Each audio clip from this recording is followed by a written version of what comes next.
Do you know why the caged bird sings? Welcome back to the Learn English podcast, the podcast teaching English in context so you can learn naturally. It is Banned Book Week here in the United States. That is the week that libraries and people across the country celebrate reading banned books. A banned book is a book that previously was not able to be read. It usually gets removed from libraries and from schools for some reason. Maybe a political reason, maybe a religious reason, but something about the book makes people in power not want other people to read it. And in celebration of Banned Book Week, I want to talk about an author who has recently become a banned author, and that is Maya Angelou. You might not have heard of Maya Angelou, but she is one of the most well-known poets here in the United States. Besides being a poet, she was also an actress, a dancer, and a civil rights activist. She used her personal struggles as inspiration in her writing, and her writing has gone on to inspire millions. She is known as being one of the most powerful authors, having one of the most powerful voices in American history. So on today's episode, I want to talk about who she was, her biography, and also tell you about one of her most famous poems. So if you want to know more about this American icon, well, of course, practicing your listening comprehension and building your English vocabulary, then follow along because we're about to begin.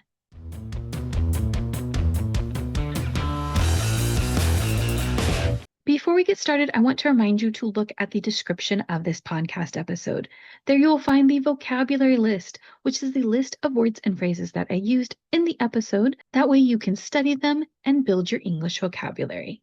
Last year, I also did an episode about the banned books that you can read to increase your English fluency. I will leave that in the description as well. Now let's talk about Maya Angelou. Maya Angelou was born in April of 1928 in St. Louis, Missouri, and her name actually wasn't Maya. Her name was Marguerite Ann Johnson, but one of her siblings gave her the name Maya for short. Her childhood was very difficult. Her parents divorced when she was young, and she was sent to live with her grandparents. Now, Maya Angelou, if you're not watching on YouTube, you might not know what she looks like. She was an African American woman, and like I said, she was born in 1928. At that time, the United States was not a very friendly place for people who were Black. And she lived in the South, in a segregated town in the South. I've talked about segregation before when I've done my episodes on Martin Luther King. Segregation meant separation, where you separated people based on race. The town that she went to go live with her grandparents in was called Stamps, Arkansas, and it was a segregated town. Besides living in segregation and dealing with poverty, there also was something very traumatic and very tragic that happened to Maya. I can't really go into the details because YouTube does not like these words being said, but I will just say that she was an 8-year-old girl and one of her mother's boyfriends hurt her in a very particular way. And this was a very traumatic thing that happened to her. Of course, the event itself was horrible, but what happened afterwards further traumatized her.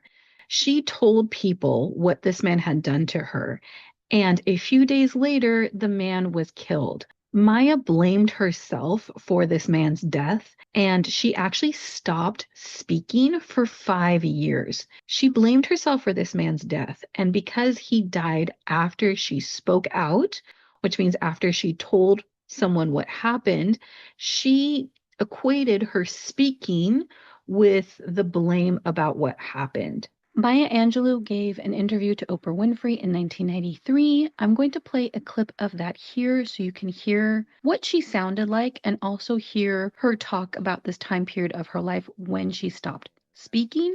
I'm also going to play a few more clips from this interview later on in the episode so you can hear from Maya directly. I thought my voice had killed him, so I thought it would be wise for me not to speak. That was my 7.5-year-old logic. If I spoke, people might die, just randomly.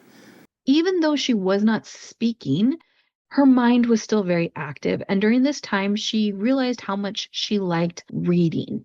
She became very fond of reading literature, of reading poems, and of memorizing things. So even though she wouldn't say them out loud, she would memorize passages of what she read and would tell them to herself in her head. When she became a teenager, she did start to regain her voice and she started speaking again. Now, partly due to what had happened to her and because of the circumstances of her upbringing, she ended up becoming pregnant at just 16 years old and she gave birth to her son, Guy Johnson. Because she now had to provide for a son at just 16 years old, she started taking on jobs so she could take care of her child. She became a waitress and a cook, and she started moving around. She moved between St. Louis and Arkansas, which is where her parents and her grandparents lived. But then she also even made it all the way to California and San Francisco. Her mother moved to Oakland, which is in the San Francisco Bay Area, and she came to join her. San Francisco is known for having their streetcars. You probably have seen these trolleys in videos and in pictures of San Francisco. And Maya saw these streetcars and she wanted to become a conductor. At the time, conductors were almost exclusively white and male. Maya was an African American woman, so when she applied, she was actually rejected. But one thing about Maya Angelou is that she was not easily discouraged. She kept fighting for whatever it was that she wanted, and she really wanted to become a streetcar conductor. She kept returning and applying. She would dress professionally. She would show people how much she was interested in the position, and she eventually became San Francisco's first African American female streetcar conductor. Throughout the 1950s and the 1960s, Maya Angelou continued to want to express herself and show off her creativity. She decided to start a career as a singer, dancer, and actress. She began performing under the name Maya Angelou, which of course was her nickname, and Angelou was the last name of her then husband. She started performing in nightclubs and actually joined Porgy and Bess. They went on to tour internationally. She actually toured in Europe and in Africa. Maya Angelou was very intelligent. And during this time when she was touring in Europe and Africa, she started to learn multiple languages. She became fluent or conversational in multiple different languages, such as French, Italian, Spanish, and Arabic. She also started learning Fanti, which is a language in Ghana. In the early 1960s, Maya Angelou moved to Ghana, where she worked as an educator and as a journalist. It was there that she met Black intellectuals from around the world, and she started getting involved in the civil rights movement. I've talked about the civil rights movement. I've done multiple episodes on Dr. Martin Luther King. I will leave links for those so you can get an idea of what this was. It is one of the most important movements in American history. It was a time period where African Americans really started to demand to have equal rights and equal place in American society, when in the past they had not been treated in a fair and equal manner. Maya Angelou actually became very close with Dr. Martin Luther King during this time, and also with Malcolm X. We haven't talked about Malcolm X, but he was another civil rights activist, an important person in this movement. In 1969, Maya Angelou published her memoir, which was titled, I Know Why the Caged Bird Sings. It talks about her traumatic childhood, the racism she faced, and her struggle to really figure out who she was, to find her voice, metaphorically, but also literally, after she stopped speaking at the age of 8. The book was a hit. It became an international bestseller, and it was the first nonfiction bestseller by a Black woman. Maya Angelou continued her writing career. She went on to publish over 30 more works of poems, memoirs, and essays. Some of her most famous works are I Still Rise, which is a poem about overcoming oppression, Phenomenal Woman, which is a poem about being a woman and having self-confidence, and On the Pulse of the Morning, which is a poem that she performed at the inauguration of President Bill Clinton in 1993. She was only the second poet in American history to perform at a presidential inauguration. I will say that as a young child, I actually saw her on Sesame Street. I used to watch Sesame Street when I was a kid, when I was a young child, and she used to be on Sesame Street. I remember her doing poetry with Elmo and the characters on Sesame Street, and that was the first time I was ever exposed to her. Elmo, you have a very nice name. Did you know that? Yeah. Elmo likes Elmo's name. Thank you, Maya. Carlo, you and Lexine have beautiful names too. Yeah. Thank you. Yes. But she continued to write, she continued to perform and do public speaking, and she really inspired people with her words. During her later years, she was given over 50 honorary doctoral degrees. An honorary doctorate is a degree that a university can give to someone. You don't actually go to the university and earn this degree. The university gives it to you as a way of honoring you, of saying that you are an important part of culture, that you are an important member of a particular field. Because of Maya Angelou's work in the literary scene, she was given these doctoral degrees. In 2011, Barack Obama gave her the Presidential Medal of Freedom. This medal is the highest civilian honor in the United States, and it was because of her impact in the literary scene and in the arts. But as a performer and ultimately a writer, a poet, Maya Angelou found her voice. It's a voice that's spoken to millions, including my mother, which is why my sister is named Maya. She continued to write, speak, and mentor others up until May of 2014 when she passed away at the age of 86. I said that this episode was in celebration of Banned Book Week, and you might be wondering how this ties in with Maya Angelou's story. At military bases and naval academies across the United States, there are libraries, and there are books there that soldiers can read if they want to. They're optional. These are not books that are mandatory for anyone to read, but they're available in the library for someone to check out and read if they're interested in it.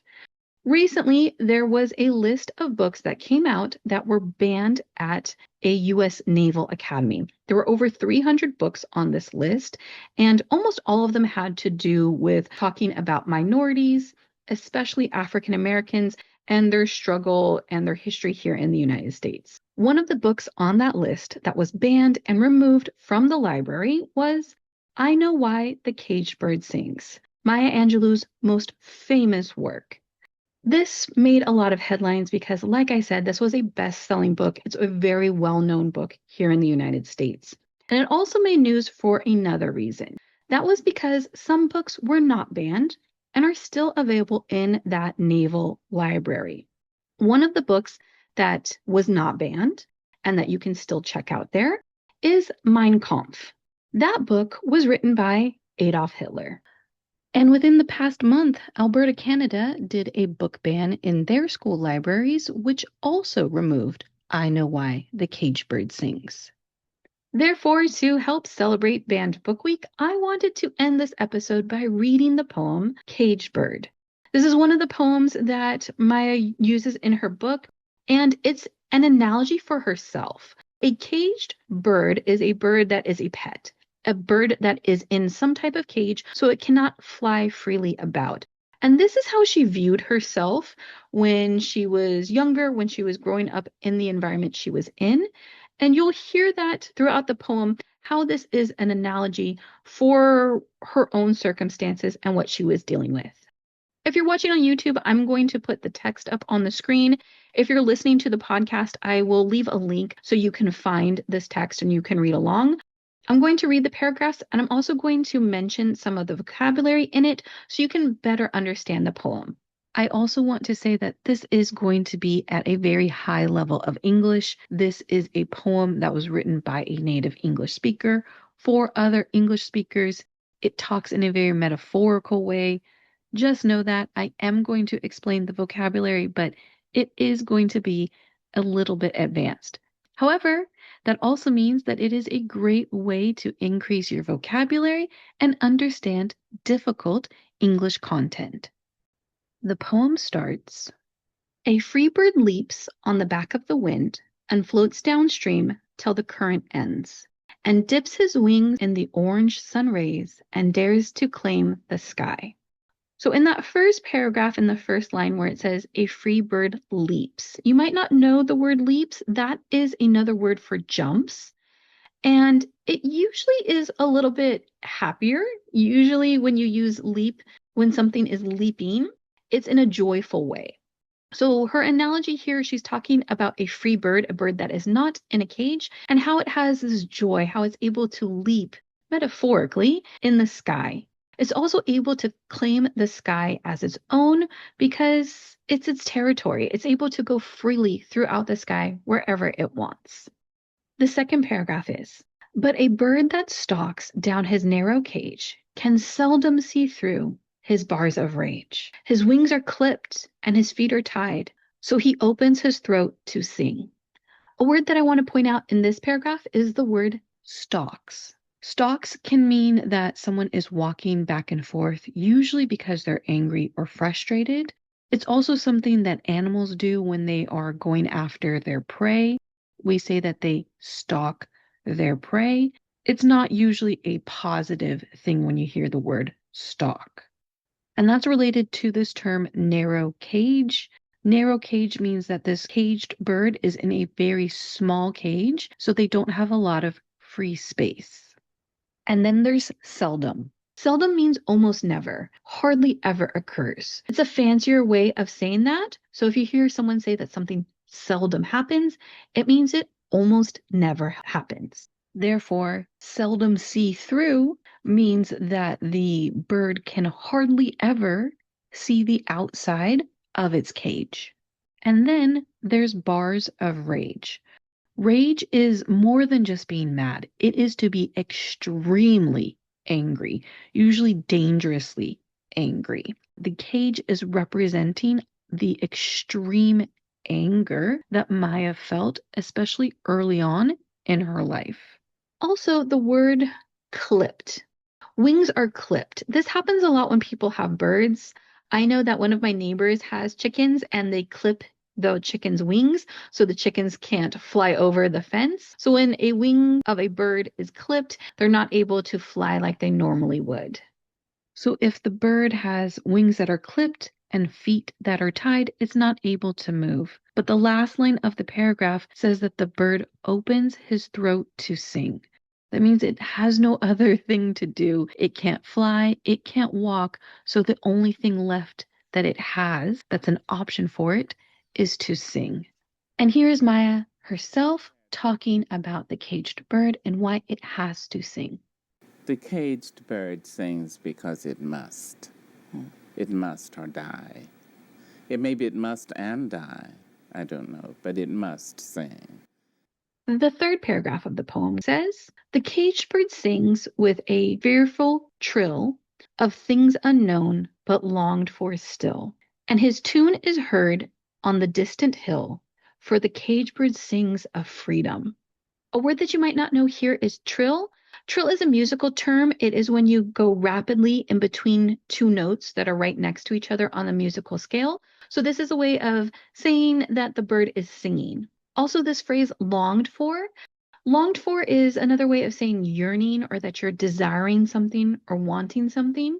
Usually when we say something is longed for, it's something that you can't obtain, something that you don't get. So if you're longing for something, usually it has this connotation that you're not going to get it.